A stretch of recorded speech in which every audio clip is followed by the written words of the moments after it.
Hello મિત્રો, આજે આપણે જોઈશું ગુજરાતી જનરલ નોલેજના સવાલો. તો ચલો શરૂ કરીએ.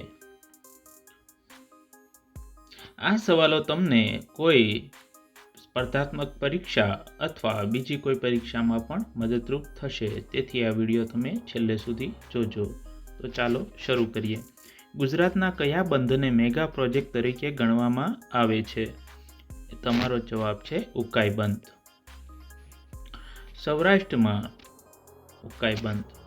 સૌરાષ્ટ્રમાં જે રાસ મોટાભાગે પુરુષો લે છે તેને કયા બીજા નામથી ઓળખવામાં આવે છે? જવાબ છે હલ્લીસગ. ઉદય મજમુદારે કઈ ફિલ્મ માટે સંગીત આપ્યું છે જે ગાંધીજી પર આધારિત છે? Gandhi my father. કોયલ કુળનું કયું પક્ષી બપૈયો કયા પક્ષીના માળામાં પોતાના ઈંડા સેવવા મૂકી આવે છે? જવાબ છે લેલા. શ્રી રંગ અવધૂત મહારાજે કઈ ભાષામાં પુસ્તકો લખ્યા છે? મરાઠી, ગુજરાતી અને સંસ્કૃત ભાષામાં જે કઈ પુસ્તક છે એ લખ્યા છે. ગુજરાતી હાસ્ય સાહિત્યના હાસ્ય સમ્રાટનું બિરુદ કોને મળ્યું છે? જવાબ છે જ્યોતિન્દ્ર દવે. ગુજરાતના કયા મહાનુભાવ સૌ પ્રથમ વખત રાજ્યપાલ બન્યા હતા? કયા રાજ્યમાં? તો તે છે ચંદુલાલ ત્રિવેદી અને ઓરિસ્સા રાજ્યમાં. ગુજરાતનો સૌ પ્રથમ મુસ્લિમ સૂબો કોણ હતો? તાતર ખાન. પ્રશ્ન નંબર 9. પ્રાચીન ગુજરાતની વિશ્વવિખ્યાત વિદ્યાપીઠનું નામ જણાવો. જવાબ છે વલ્લભી વિદ્યાપીઠ. સિંહ અને ઘુડખર એશિયામાં ફક્ત ક્યાં જોવા મળે છે? જે સિંહ અને ઘુડખર, તો જવાબ છે ગુજરાત રાજ્યમાં. શંકરાચાર્યએ સ્થાપેલા 4 મઠો પૈકીનો એક ગુજરાતમાં છે, તો તે ક્યાં આવેલો છે? જવાબ છે દ્વારકા. ઉડતી ખિસકોલી ગુજરાતના કયા વિસ્તારોમાં દેખી શકાય છે? જવાબ છે શૂળ, પાણેશ્વર અને દક્ષિણ મધ્યના ગુજરાતના જંગલોમાં. મધ્યકાલીન ગુજરાત સાહિત્યના કયા કવિ નિરક્ષર હતા? જવાબ છે કવિ ભોજા ભગત. પ્રશ્ન નંબર 14. સૌથી મોટું કૃત્રિમ સરોવર કયું છે? જવાબ છે સરદાર સરોવર, જે કૃત્રિમ રીતે બનેલું છે. શૈક્ષણિક અને સામાજિક પછાત વર્ગ માટે ગુજરાત સરકાર દ્વારા કઈ શાળાઓ ચલાવવામાં આવે છે? જવાબ છે નવોદય શાળાઓ. પ્રશ્ન નંબર 16. નર્મદા નદીનું પાણી અન્ય કઈ નદીને મળે છે? જવાબ છે સાબરમતી અને સરસ્વતી નદીને નર્મદા નદીનું પાણી મળે છે. પ્રશ્ન નંબર 17. ગુજરાતમાં વર્નાક્યુલર સોસાયટીની સ્થાપના કોણે કરી હતી? એલેક્ઝાન્ડર કિર્લોક ફોર્બ્સે. કયા ગુજરાતી મહિલા વિશ્વ પ્રવાસી તરીકે ઓળખાય છે? પ્રીતિ સેન ગુપ્તા. કઈ સાલમાં ભયાનક પૂર આવવાને કારણે લોથલનો વિનાશ થયો હોવાનું મનાય છે? ઈસવીસન પૂર્વે 1900ની આસપાસ પૂર આવેલું, જેના લીધે લોથલનો નાશ થયો હતો. પ્રશ્ન નંબર 20. અહેમદ શાહે ગુજરાતની સ્થાપના પાટણથી કયા ખસેડવાથી નિર્ણય કર્યો હતો? જે કઈ રાજધાની છે ગુજરાતની, અહેમદ શાહે ક્યાંથી પાટણથી ક્યાં ખસેડવાનો નિર્ણય કર્યો હતો? તો આશાવલ જે છે ત્યાંનું નામ, અને અત્યારનું નામ છે અમદાવાદ. પ્રશ્ન નંબર 21. જ્યુબિલી ઓફ ક્રિકેટનું નામનું પુસ્તક કયા ક્રિકેટર પર લખાયું છે? જવાબ છે જામ રણજીત સિંહ. પ્રાચીન સમયમાં દંડ કારણ્ય તરીકે ઓળખાતો પ્રદેશ અર્વાચીન ગુજરાતમાં કયા નામે ઓળખાય છે? જવાબ છે ડાંગ. સ્વરાજની લડત માટે રવિશંકર મહારાજે કયું પુસ્તક ઘરે ઘરે પહોંચતું કર્યું હતું? જવાબ છે હિન્દ સ્વરાજ. એક સમયે ગુજરાતનો ભાગ ગણાતા ભિન્નમાલમાં જન્મેલા બ્રહ્મગુપ્તે શેની શોધ કરી હતી? જવાબ છે શૂન્ય એટલે કે ઝીરોની શોધ કરી હતી. કચ્છના રણિયામણા રણમાં કઈ પૂર્ણિમાના રાત્રે ઉત્સવ ઉજવવામાં આવે છે? જવાબ છે શરદ પૂર્ણિમાના દિવસે. ગુજરાતમાં જીરું અને વરિયાળીના વેપારી માટે સૌથી મોટા કેન્દ્ર તરીકે કયું શહેર જાણીતું છે?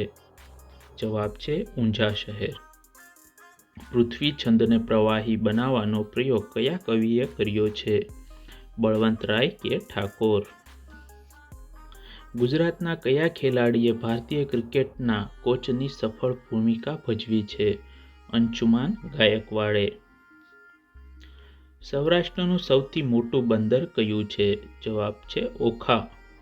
ગુજરાતમાં વજન કાંટા માટેનું પ્રખ્યાત સ્થળ કયું છે? જવાબ છે સાવરકુંડલા. ત્યાં વજન કાંટા મળે છે. રીંછનો પ્રિય ખોરાક શું હોય છે? તો તે છે ઉધઈ ખાય. ઉધઈ રીંછનો પ્રિય ખોરાક છે. ગુજરાતના કયા રાજવી સંતના નામ સાથે પીપા વાવ બંદરનું નામ જોડાયેલું છે? સંત પીપાજી. જેના નામ જોડે પીપા વાવનું નામ જોડાયેલું છે. 33 શહીદ થયેલા સ્વાતંત્ર્ય સૈનિકોનું શબ જોઈને ઝવેરચંદ મેઘાણી કઈ કૃતિ રચી હતી? મૃત્યુનો ગરબો. 34. પ્રશ્ન નંબર. અષ્ટાવક્ર મુનિએ પોતાનો મત પ્રતિપાદિત કરતી ગીતા કયા રચી હતી? પ્રભાસ પાટણ. ત્યાં આપણે રચી હતી. ગુજરાતનું સૌપ્રથમ નેચર એજ્યુકેશન સેન્ટર ક્યાં છે? હિંગોળગઢ. 36. મહાગુજરાતની અલગ રચનાની આગેવાની કોણે લીધી હતી? ઇન્દુલાલ યાજ્ઞિકે. 37. અંગ્રેજોની રંગભેદની નીતિ સામે સત્યાગ્રહ ઘટના મહાત્મા ગાંધીજીના કયા પુસ્તકોમાં છે? જવાબ છે દક્ષિણ આફ્રિકાના સત્યાગ્રહનો ઇતિહાસ. રામ રમકડું જડિયું રે રાણાજી આ પદ કોણે રચ્યું છે? જવાબ છે મીરાબાઈ. 39. ગુજરાતની કઈ ચેસ ખેલાડી સૌ પ્રથમ વુમન ઇન્ટરનેશનલ માસ્ટર્સની પ્રતિયોગિતા જીતી હતી? જવાબ છે ધ્યાની દવે. ભુજના ભુજિયા કિલ્લામાં કયું પ્રાચીન મંદિર આવેલું છે? ભુજંગ મંદિર ત્યાં આવેલું છે. 41મો પ્રશ્ન. કયા ગુજરાતીને આંતરરાષ્ટ્રીય અણુ કાઉન્સિલ વિયોનાના ચેરમેન બનાવવાનું ગૌરવ પ્રાપ્ત થયું હતું? જવાબ છે ડોક્ટર મધુકર મહેતા. ગુજરાતના કયા રાજવીની સુપુત્રી શમ્મી કપૂર સાથે પરણ્યા છે? ભાવનગરના કૃષ્ણકુમાર સિંહજીના સુપુત્રી જે શમ્મી કપૂર સાથે પરણ્યા છે. ગુજરાતનો ગેસ ક્રેકર પ્લાન્ટ ક્યાં આવેલો છે? જે છે હજીરામાં. ગુજરાતમાં ટેલિવિઝનનો પ્રારંભ ક્યારથી થયો હતો? 15 ઓગસ્ટ 1975માં. આ જે સાલ છે ત્યારે ગુજરાતમાં ટેલિવિઝનનો પ્રારંભ થયો હતો. ત્યારથી બધા ટીવી જોવાનું શરૂ કર્યું ગુજરાતમાં. 45મો પ્રશ્ન. એકલવ્ય આર્ચરી એકેડમીની સ્થાપના કોણે કરી હતી? જવાબ છે દિનેશ ભીલે. પ્રશ્ન નંબર 46. પોરબંદરમાં આવેલ મહાત્મા ગાંધી કીર્તિ મંદિર કોણે બંધાવ્યું હતું? જવાબ નાનજી કાલિદાસ મહેતાએ. 47મો પ્રશ્ન. ગુજરાતી સાહિત્યમાં આખ્યાનનો પિતા કોને ગણાય છે? જવાબ કવિ ભાલણને. 48મો પ્રશ્ન. અખિલ બ્રહ્માંડમાં એક ધ્રુશ્રી હરિ આ પદ કોનું છે? જવાબ નરસિંહ મહેતાનું છે. પ્રશ્ન નંબર 49. પંચમહાલ ભીલ સેવા મંડળની સ્થાપના કોણે કરી હતી?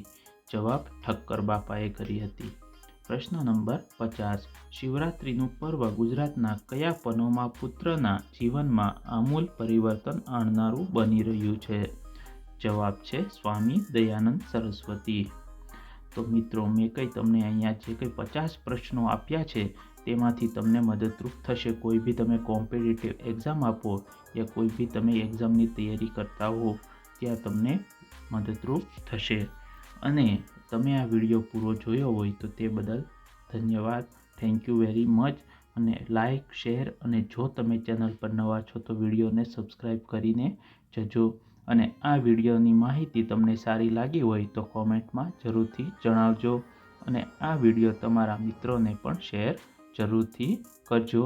અને જો તમને આ વિડીયો સારા લાગતા હોય તો કોમેન્ટમાં જણાવજો જેથી આવા વિડીયો મેં બનાવતો રહું. તો ચાલો મળીએ હવે બીજા વિડીયોમાં. ધન્યવાદ. જય હિન્દ, જય ભારત.